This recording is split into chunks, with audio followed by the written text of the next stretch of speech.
నువ్వు తనతో అలా మాట్లాడుండకూడదు రాణి. ఎంతైనా తను నీ కన్నతల్లి కదా. నిజానికి తను అంత పెద్ద తప్పు ఏమీ చేయలేదు. మీరు కావాలంటే ఆవిడ చేసిన తప్పుని మర్చిపోయి క్షమించొచ్చు, కానీ నా వల్ల కాదు. కొన్ని విషయాలు మర్చిపోక తప్పదమ్మా. లేదంటే జీవితంలో మనశ్శాంతి అన్నదే ఉండదు.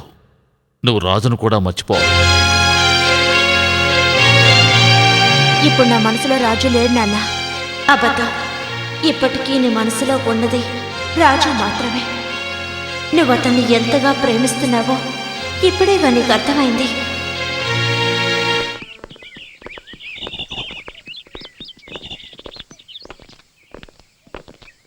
ఏమిటి, నీ పెళ్ళి ఆగిపోయిందటగా? అవును, ఆగిపోయింది. ఏం జరిగింది? ఎందుకని పెళ్ళి ఆగిపోయింది? చెప్పడానికి కారణాలేవీ లేవు. పెళ్ళి ఆగిపోయింది అంతే. మీ అమ్మగారి కారణం వల్లే ఈ పెళ్లి ఆగిపోయిందని అందరూ చెప్పుకుంటున్నారు. ఆ మాట నిజమేనా? అలాగా? ఆ విషయం నాకు తెలియదే.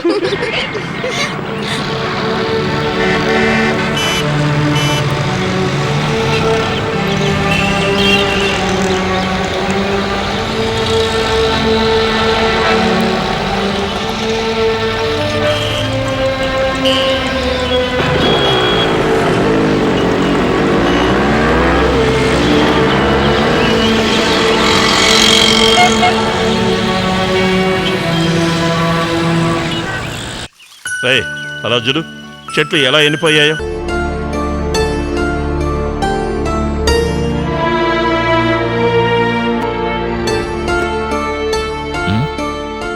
ఏమిటమ్మా? నాన్న, అమ్మ గురించి ఇంతవరకు ఎప్పుడు మిమ్మల్ని ఏమీ అడగలేదు.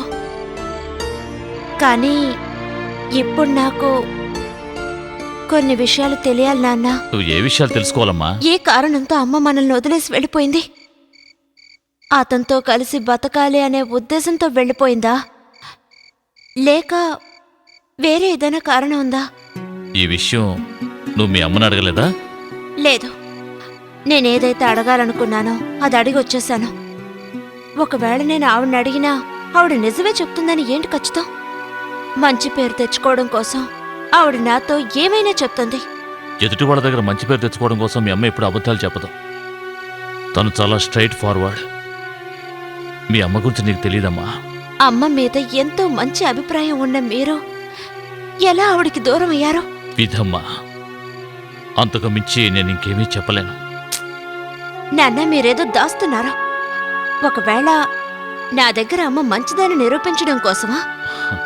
అలా ఎందుకు అనుకుంటావమ్మా? నేను మంచివాడిని నిరూపించుకోవడానికి కూడా ఉండొచ్చు కదా. No, never. మా నాన్న గురించి నాకు తెలుసు. నీకు నా మీద ఉన్న ప్రేమతో అలా మాట్లాడుతున్నావు.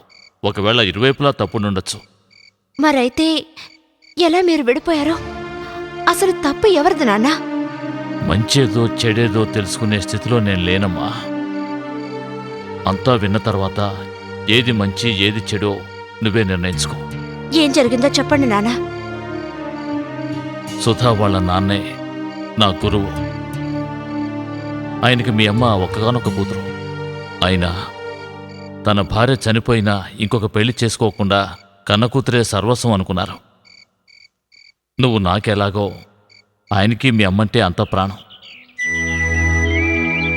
సార్, మీరేమిటి ఇక్కడ? పెన్షన్ తీసుకోవడానికి వెళ్ళాను. వచ్చే దారిలో తల తిరుగుతున్నట్టు అనిపిస్తే అలా ఇక్కడ కూర్చుండిపోయాను. ఇప్పుడు ఎలా ఉంది సార్? డాక్టర్ దగ్గరికి వెళ్దామా?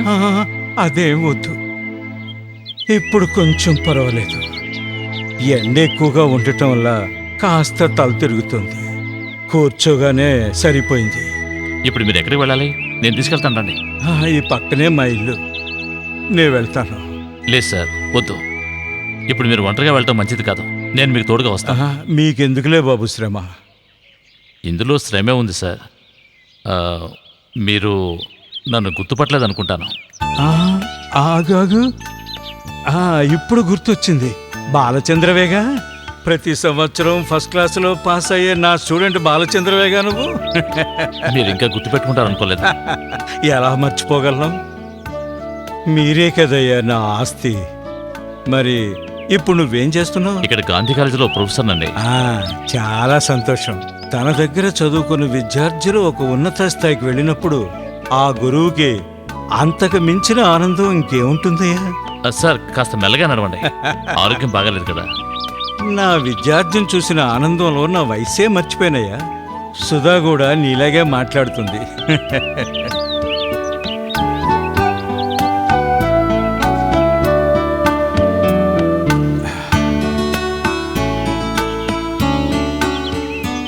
చూసావా, ఇదే నా ఇల్లు.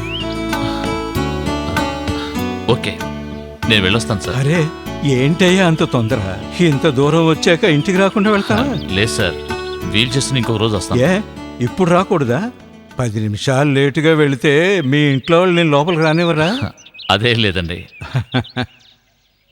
ఆ, లోపలికి రా బాబు. సుధా, కూర్చో బాబు.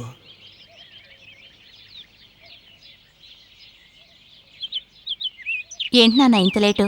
నీకు ఇతను ఎవరో తెలుస్తోందా? ఈ అబ్బాయి నా పాత స్టూడెంట్, పేరు బాలచందర్. ఇప్పుడు కాలేజీ లెక్చరర్. నమస్కారం. నమస్కారం. ఇతను నన్ను చూడకపోతే నేను అసలు ఇంటికి వచ్చేవాడిని కాదేమో. ఏమంటున్నారు నాన్న? ఏమీ లేదు, కాస్త తల తిరిగిందంతే. దారిలోనే కూర్చుండిపోయాను. అయ్యో, ఏమైందానా? ఇప్పుడు ఎలా ఉంది? నాకేమీ కాలేదమ్మా, నువ్వేం కంగారు పడకు. భయపడాల్సిందేమీ లేదు. నాన్నకి ఒంట్లో బాగాలేకపోయినా నాతో ఏమీ చెప్పరు, అదే నాకు భయం. నాకేం కాలేదని చెప్పాను కదా. నువ్వు వెళ్ళి బాలచంద్రకు ఒక కప్ కాఫీ తీసుకురా. లేదండి, వద్దు. ఏం బాబు, నీ కాఫీ అలవాట్లేదా? ఒక్క నిమిషంలో తీసుకొస్తాను. అప్పుడే నేను మీ అమ్మని మొదటిసారి చూశాను. మొదటి చూపులోనే మీ అమ్మ నన్ను ఆకర్షించింది. తన అందం, తన మాట తీరు, ఇవన్నీ కూడా నన్ను ఎంతగానో ఆకర్షించాయి. ఆ తర్వాత వాళ్ళ నాన్నగారిని కలవడం కోసం నేను తరచూ వాళ్ళ ఇంటికి వెళ్తుండేవాడిని. సుధ కూడా నన్ను ఇష్టపడటం వల్ల మేము మరింత దగ్గరయ్యాం. ఒకసారి నేను వాళ్ళ ఇంటికి వెళ్ళినప్పుడు వాళ్ళ ఇంటికి ఒక గెస్ట్ వచ్చాడు. అరే రాబాబు, ఇప్పుడు నీ గురించే మాట్లాడుకుంటున్నావు. నన్ను చూసి మీరు అలా అంటున్నారు కదా. ఆహాహా, అదేం లేదు, నిజమే చెప్తున్నాను. రా, వచ్చి కూర్చో. ఈయనెవరో నీకు తెలుసా? నీలాగే నేనంటే ఎంతో అభిమానం ఉన్న నా పాత స్టూడెంట్, పేరు జయదేవ్. బాగా పాడతాడు. Hello sir. హలో. ఇప్పుడు కాకపోయినా ఎప్పటికైనా ఆంధ్రప్రదేశ్ మెచ్చుకునే గొప్ప గాయకుడు అవుతాడు. అలాంటిదేమీ లేదు, నా మీద ఉన్న ప్రేమతో అలా అంటున్నారు. అయ్యయ్యో, నిజమే చెప్తున్నారు. మా గురువుగారు ఎప్పుడూ అబద్ధం చెప్పరు. తర్వాత జయదేవ్, ఈయనెవరో నీకు తెలుసా? పేరు బాలచందర్, పెద్ద కాలేజీ లెక్చరర్. నిన్న నాన్నకు మైకు వచ్చింది, మీతో చెప్పకూడదని నాన్నగారు ఆర్డర్ వేశారు. భలేవరే, ఒంట్లో బాగపోతే చెప్పకుండా ఉంటారా? ఏమిటి సార్ మీరు? పదండి డాక్టర్ దగ్గరికి వెళ్దాం. అవును, కంప్లీట్గా చెకప్ చేయించాలి. చూసారా, జయదేవ్ గారు కూడా కరెక్ట్గా అదే మాట చెప్తున్నారు. బాగా ఆలోచించి నా మనసులో ఉన్నది వాళ్ళ నాన్నగారితో చెప్పాలని నిర్ణయించుకున్నాను. ఏంటి బాబు, నాతో ఏదో మాట్లాడాలని చెప్పావు? సార్, అది మీరు తప్పుగా అనుకోకపోతే నేను సుధని పెళ్లి చేసుకోవాలనుకుంటున్నాను. ఇది చెప్పడానికి ఎందుకయ్యా ఇంత ఆలోచన? నాకు ఇష్టమే బాబు, చాలా చాలా సంతోషం. పెళ్ళి సింపుల్గా జరిగితే చాలండి. నాకు బంధువులంటూ ఎవరూ లేరు, ఫ్రెండ్స్ కూడా పెద్దగా ఎవరూ లేరు. అందుకని ఆడంబరం ఏమీ అక్కర్లేదు. ఓకే, సింపుల్గానే చేద్దాం. అలా చేస్తేనే నాకు ఇష్టం. సరే, ఇప్పుడే నాకు గుర్తుకొస్తుంది, ఇన్నేళ్ల పరిచయంలో మీ తల్లిదండ్రుల గురించి నాకేమీ చెప్పలేదే. నేను చెప్పాను కదా సార్, నాకు అమ్మా నాన్న లేరు. నాకు ఊహ తెలియక ముందే మా అమ్మ చనిపోయింది. మా నాన్న ఉండి లేనట్టే. ఆయన ప్రేమని నేను ఎప్పుడూ పొందలేదు సార్. ఎందుకంటే ఆయన ఎప్పుడు చూసినా బిజినెస్ అంటూ 24 గంటల సేపు తిరుగుతూ ఉండేవారు. ఆ తర్వాత ఆయన చనిపోయారు. బంధువులంటూ నాకెవరూ లేరు. ఇక మేము ఉన్నాంగా. ఇప్పుడు ఒప్పుకుంటారా నేనే గెలిచానని? సరే సరే, ఆ? నువ్వే గెలిచావులే. ఆ. ఒప్పుకుంటున్నాను. ఎందుకు అలా వెళ్ళిపోతున్నావు? నేను వస్తున్నాను. ఉమ్. పందెం కట్టుంటే ఓడిపోయి ఉండేవారు కదా. అందుకే ముందుగా తెలివితేటలతో పందెం వద్దు అని చెప్పాను. మేడం కాస్త నడిస్తే చాలు ఆయాసం ముంచుకొస్తుంది.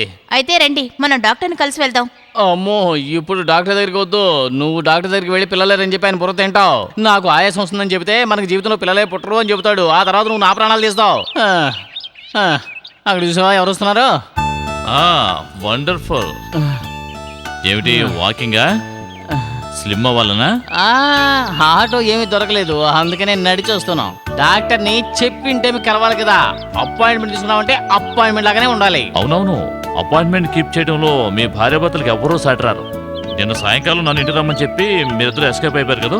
అయ్యో తప్పు జరిగిపోయింది. తనకి గుళ్ళో ఒక తీర్చవలసిన మొక్కుంది. అసలు విషయం అది చెప్పడం మర్చిపోయాం. అది ఎలా మర్చిపోతారండి? నిన్న రాత్రి నేనేం చేశారంటే చాలు ఇంక మొక్కు.